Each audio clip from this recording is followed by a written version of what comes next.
আসসালামু আলাইকুম। যখনই দেখবেন আপনার গাড়ির চলন্ত অবস্থায় এই লাইটগুলো জ্বলে উঠছে, তখনই আপনার ভেবে নিতে হবে। যখনই আপনারা এই ধরনের প্রবলেম ফেস করবেন, দেখা গেছে রানিংয়ে গাড়িটা স্টার্ট বন্ধ হওয়ার পরে আর স্টার্ট নেবে না, অ্যাক্সেলেটার নেবে না, তখন আপনার 1 ঘন্টা বা আধা ঘন্টা এরপরে দেখা গেছে গাড়িটা স্টার্ট হবে। স্টার্ট হওয়ার পরে দেখা গেছে আবার কিছুক্ষণ পরে আবার গাড়িটা বন্ধ হয়ে যাবে, আবার এরকম ওয়ার্নিং লাইট চলে আসবে।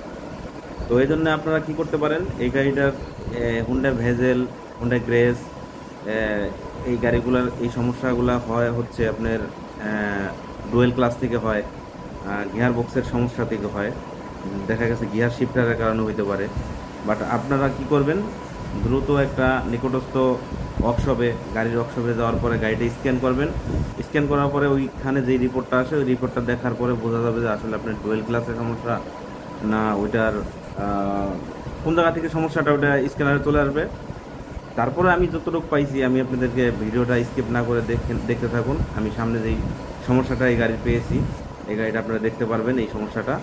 তো আমি আশা করি আমি আর কথা বাড়াবো না, ভিডিওটা লম্বা করব না। জানি না কার আমার এই চেহারা দেখার জন্য কার এত ধৈর্য আছে, আমার মনে হয় না যে আমি আসলে এরকম প্রবলেমে পড়ছি, এরকম প্রবলেম সলিউশন করছি। দেখেন গাড়িটা আসলে এই ধরনের দেখতে পাচ্ছেন গাইস। আমি কিন্তু এই গাড়িটার গিয়ার শিফটার, যেটা আমার হাতে দেখতে পাচ্ছেন, শিফটারটাই সমস্যা পেয়েছিলাম।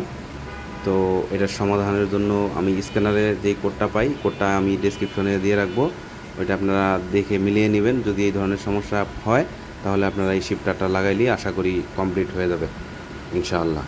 এই হোন্ডা গ্রেস এই গাড়িটার সমস্যার সমাধান করছি আলহামদুলিল্লাহ।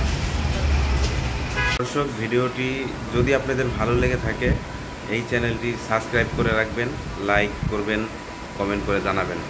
ভালো থাকবেন, সুস্থ থাকবেন, আল্লাহ হাফেজ।